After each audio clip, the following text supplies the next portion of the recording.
क्या राम पर आज भी राजनीति होता है? सुधांशु त्रिवेदी जी ने दिया सही जवाब। चलो देखते हैं क्या था वो जवाब। राजनीति उनको नजर आती है जिन्होंने कि इस देश के संविधान निर्माताओं ने संविधान की मूल प्रति में भगवान राम का चित्र, जानते हैं कौन से चैप्टर पे है? Fundamental rights. इसका मतलब संविधान निर्माताओं का भाव था कि हमारे मूल अधिकार एक मर्यादा से प्रेरित और मर्यादा से नियंत्रित होने चाहिए, जो भगवान राम की मर्यादा थी। इस दुनिया में एक ही देश है जहां के नेशनल ब्रॉडकास्टर पर डे रामायण आती है, वो है इंडोनेशिया, दुनिया का सबसे बड़ा। मैं पढ़ा था। जहां भारत से भी अधिक रामलीलाएं खेली जाती हैं प्रतिशत के हिसाब से, जनसंख्या के प्रतिशत अगर देखें, और सारे के सारे पात्र मुस्लिम होते हैं। वो है दुनिया का सबसे बड़ा मुस्लिम देश इंडोनेशिया। इराक और टर्की के बीच में कुर्दिस्तान के इलाके में, उसमें एक गुफा में एक चित्र मिला है जिसमें एक भारतीय राजा मुकुट और धोती पहने हुए और ऐसे हाथ में बाण लेके खड़े हैं, धनुष लेके, और सामने एक बंदर घुटने के बल यूं बैठा हुआ। तो बताने की जरूरत नहीं कि वो कौन है। इन लोगों ने जानते क्या किया था? जब खुदाई में 1976 में खंबे निकल आए थे तो लेफ्टिस्ट हिस्टोरियंस के प्रभाव में इंदिरा गांधी की सरकार ने रुकवा दिए थे। बात के मोहम्मद ने कही है, जो ज्वाइंट डायरेक्टर के रूप में उस आर्कियोलॉजिकल एक्सकेवेशन का नेतृत्व कर रहे थे। सुधांशु जी, पहली बात तो ये है कि हम प्रभु श्री राम को विस्तार से तो समझेंगे, लेकिन पहले मैं आपसे एक पॉलिटिकल क्वेश्चन ये कर रहा हूँ कि आप लोगों पर आरोप ये लग रहा है कि आप लोगों ने प्रभु श्री राम को हाईजैक कर लिया है, कुछ लोग कह रहे हैं आपने किडनैप कर लिया है, और ये जो माहौल है ये सारा पॉलिटिकल माहौल है, ये आध्यात्मिक माहौल नहीं है, ऐसा है क्या? देखिए, वास्तविकता में भगवान राम कभी चुनाव तो छोड़िए राजनीति के विषय नहीं हो सकते, भारत की अस्मिता का विषय है। राम शब्द का अर्थ होता है रमन्ते इति रामः, वह तत्व जिसमें संपूर्ण ब्रह्मांड, संपूर्ण सृष्टि रमी है, सेटल्ड है, वो राम है। और उसको कोई हाईजैक कैसे कर सकता है? उसको तो ये कहा जाता हरि व्यापक सर्वत्र समाना और प्रेम से प्रकट होए मैं जाना। प्रेम करिए, यहीं प्रकट हो जाएंगे। जैसे आप अपने टीवी पे देखते हैं ना, एलईडी क्रिस्टल्स का पैटर्न है ना, जो चैनल आप देखना चाहते हैं बटन दबाइए, फ्रीक्वेंसी एलईडी क्रिस्टल्स की चेंज होती सामने दिख जाता है। अपने मन की फ्रीक्वेंसी चेंज करिए। कस्तूरी कुंडल बसे मृग ढूंढे बनमाही, ऐसे घट घट राम है दुनिया जाने नाई। अब उसमें राजनीति किसको नजर आती है? राजनीति उनको नजर आती है जिन्होंने कि इस देश के संविधान निर्माताओं ने संविधान की मूल प्रति में भगवान राम का चित्र, जानते हैं कौन से चैप्टर पे है? Fundamental rights. इसका मतलब संविधान निर्माताओं का भाव था कि हमारे मूल अधिकार एक मर्यादा से प्रेरित और मर्यादा से नियंत्रित होने चाहिए, जो भगवान राम की मर्यादा थी। परंतु अफसोस, जब उस पर राजनीति करने का प्रयास किया गया तब यह हुआ। हमारा राजनीति से कोई लेना नहीं, हम जब 2 सीटों वाली पार्टी थे, सपने में गुमान नहीं था कि कभी हमारी जिंदगी, मतलब आप मोदी जी की जनरेशन छोड़ दीजिए, वो अटल जी वाली जनरेशन छोड़ दीजिए, हमें नहीं गुमान था कि हमारी जिंदगी में कभी वो दिन आएगा कि केंद्र में हमारी स्पष्ट बहुमत की सरकार होगी।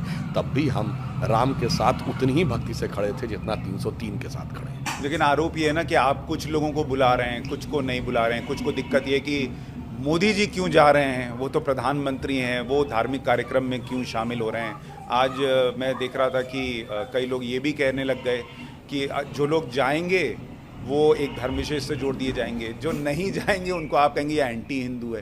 तो ये परेशानियां उनकी बढ़ देखिए, एक बहुत बड़ी समस्या ये है, मैं कई बार बोल चुका हूँ, जो लोग भगवान राम को एक पर्टिकुलर विचार, एक पर्टिकुलर व्यवस्था से जोड़ना चाहते हैं, तो मैं याद दिलाना चाहता हूँ, इस दुनिया में एक ही देश है जहाँ के नेशनल ब्रॉडकास्टर पर डे रामायण, वो है इंडोनेशिया, दुनिया का सबसे बड़ा मुस्लिम देश।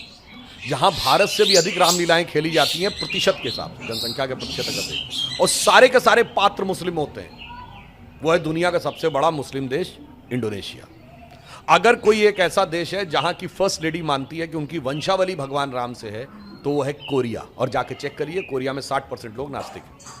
अगर कोई एक देश है जहां का राजा होल्ड करता है title king Rama the 10th, जो इससे पहले थे भूमि बल अतुल्य तेज किंग रामा द 10th, वो है थाईलैंड। वो हिंदू देश नहीं है, आप ये समझिए। और वेस्ट में चले जाइए तो जॉर्डन रिवर के वेस्ट बैंक पे एक बहुत बड़ा शहर है राम अल्लाह। अल्लाह समझ में आता, उसमें राम कहाँ से आ गया।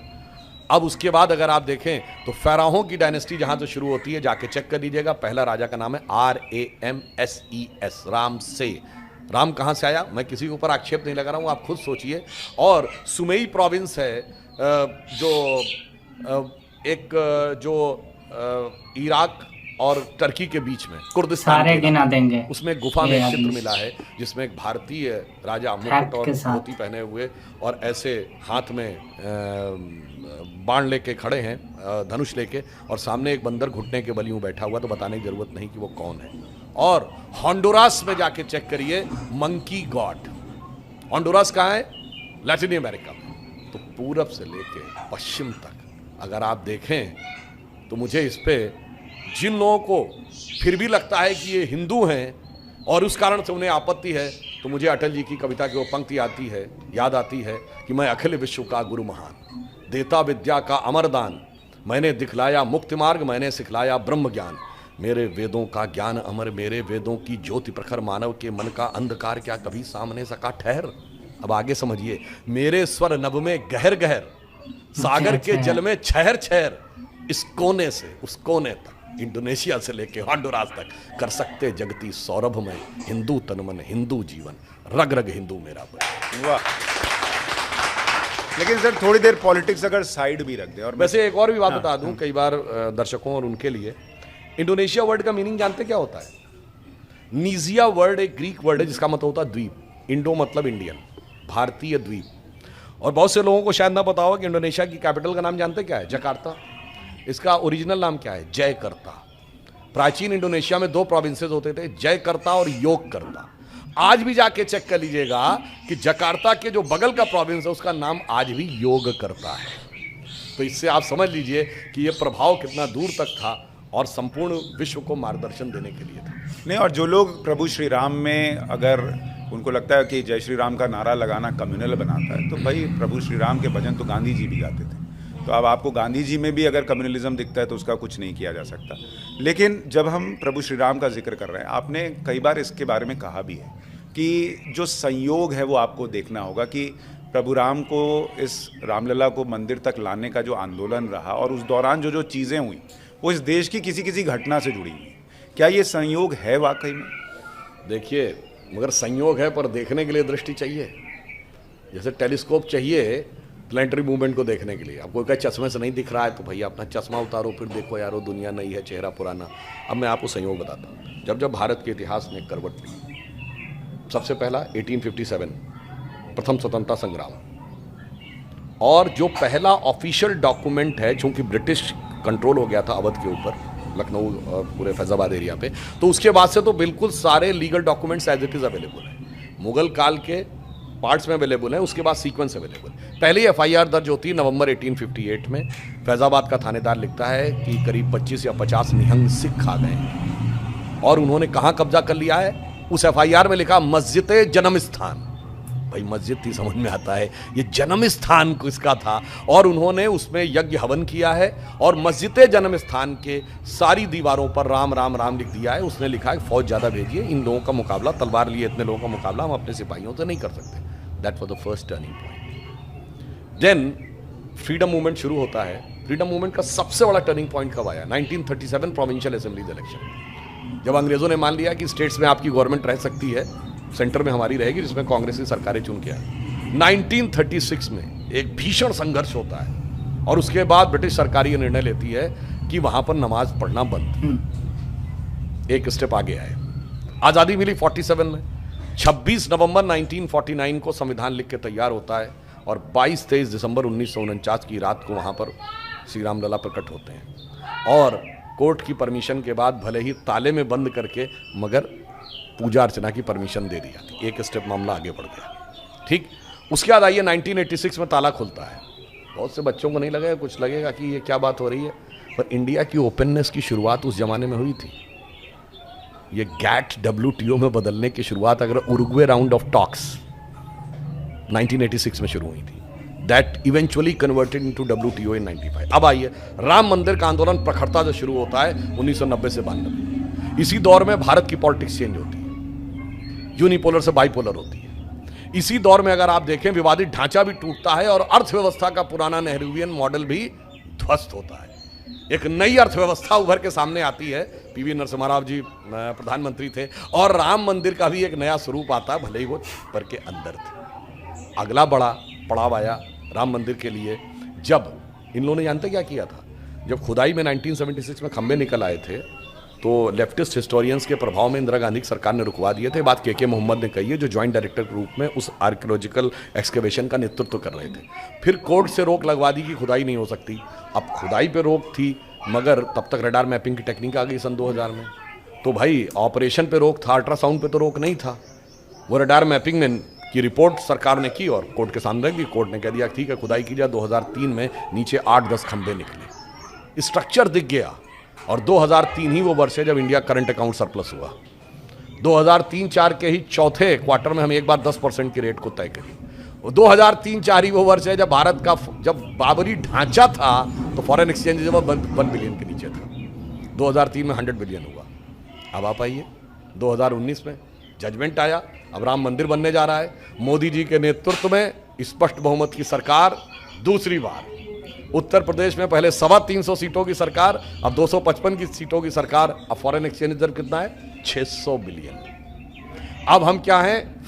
सबसे हाईएस्ट फास्टेस्ट ग्रोइंग अर्थव्यवस्था है 7.8% के साथ। तो मैं तो कह रहा हूँ ये प्रभु की माया को समझो। तो जब भगवान जागृत हो रहे थे तो ये राम मंदिर के लिए कहते थे ना, राम लला हम आएंगे, मंदिर वहीं बनाएंगे, तारीख नहीं बताएंगे। जनाब ये राम मंदिर कोई इमारत नहीं थी और तारीख कोई डेट नहीं थी। तारीख थी भारत की काल चक्र की गति में ऊपर उठना। और अब देखिए अब तो ऐसी तारीख आई है कि आपको पता अंग्रेजों के ज़माने का CRPC भी कैंसिल हो गया। वो जो आप लोग फिल्मों में डायलॉग सुनते थे तारीख पे तारीख, तारीख पे तारीख, अब वो बंद कर दिया गया। अब ये हुआ भाई चार्जशीट के बाद 90 दिन में केस शुरू करना ही पड़ेगा। अगर जज साहब ने जजमेंट मतलब हियरिंग कंप्लीट हो गई, 14 दिन में जजमेंट सुनाना पड़ेगा। जजमेंट सुनाने के बाद 1 हफ्ते के अंदर सजा सुनानी पड़ेगी। अगर किसी को मर्सी पिटीशन करना है तो 30 दिन के अंदर करना पड़ेगा। यानी सोचिए जब तारीख आई है तो तारीख पे तारीख की बात भी तारीख में कहीं गुम होती नजर आ रही है। क्या बात, बहुत। लेकिन सुधांशु जी आपने बड़े शानदार तरीके से बताया कि जब जब प्रभु श्री राम से जुड़ा हुआ कोई काम आगे बढ़ा तो ये देश भी आगे बढ़ा। अब तो रामलला खुद ही टेंट से निकलकर मंदिर में जा रहे हैं, प्राण प्रतिष्ठा हो रही है। अब यहाँ से देश कहाँ जाएगा? फिर ये तो सबसे बड़ा अचीवमेंट है भाई कि हम एक और भी बात बता दूं, भगवान राम का राज्याभिषेक क्या सीधे हो गया था क्या? नहीं, पहले राजा राम को वनवासी राम बनना पड़ा था। छल के साथ उनका राज्य छूट गया था। हमें भी सत्ता बहुत पहले मिल जानी चाहिए थी, छूट गई थी। फिर क्या हुआ था? पहले हुआ था निषाद राज का राज्याभिषेक, माता शबरी का सम्मान, सुग्रीव का राज्याभिषेक। अर्थात भगवान राम यदि केवल रावण वध के लिए ही जन्म लिए थे तो बहुत आसान था, अयोध्या के राजा के रूप में जाते, अयोध्या से न लेके मार देते, उससे धर्म नहीं स्थापित होता। पहले राजा राम वनवासी राम बने, फिर गिर कंदराओं में रहने वाले लोग, वनों में रहने वाले लोग, वानर, रीछ, भालू अर्थात समाज के सबसे कोने में रहने वाले सबको संगठित किया और उस समय की विश्व की सबसे बड़ी शक्ति को परास्त किया और सबको राज्य सत्ता में स्थान दिया। अब आप बताइए जब जजमेंट आया 2019 में, अब हम लोगों ने भी जब 9 नवंबर 1989 को शिलान्यास करवाया था तो पहली ईंट कामेश्वर चौपाल से रखवाई गई थी, जो आजकल के हिसाब से तथाकथित, क्योंकि हम किसी को निम्न नहीं मानते, तथाकथित निचली जाति के थे। उसके बाद जब जजमेंट आया 2019 में तो हमारे राष्ट्रपति कौन थे? श्री रामनाथ कोविंद, जो अनुसूचित जाति वर्ग से हैं।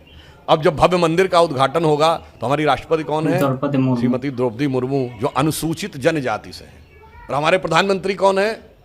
मोदी जी, जो पिछड़े वर्ग से हैं। तो जो राम के काल में हुआ कि सबको साथ में लेकर और सबको समाज में सम्मान स्थान देते हुए तब राम का राज्याभिषेक हुआ, वही राम मंदिर के काल में भी हो रहा है। परंतु देखने वालों को इस नज़र से समझने की आवश्यकता है। तो आपने देख लिया सुधांशु त्रिवेदी जी का जवाब, क्या सही से बोला सुधांशु त्रिवेदी जी ने।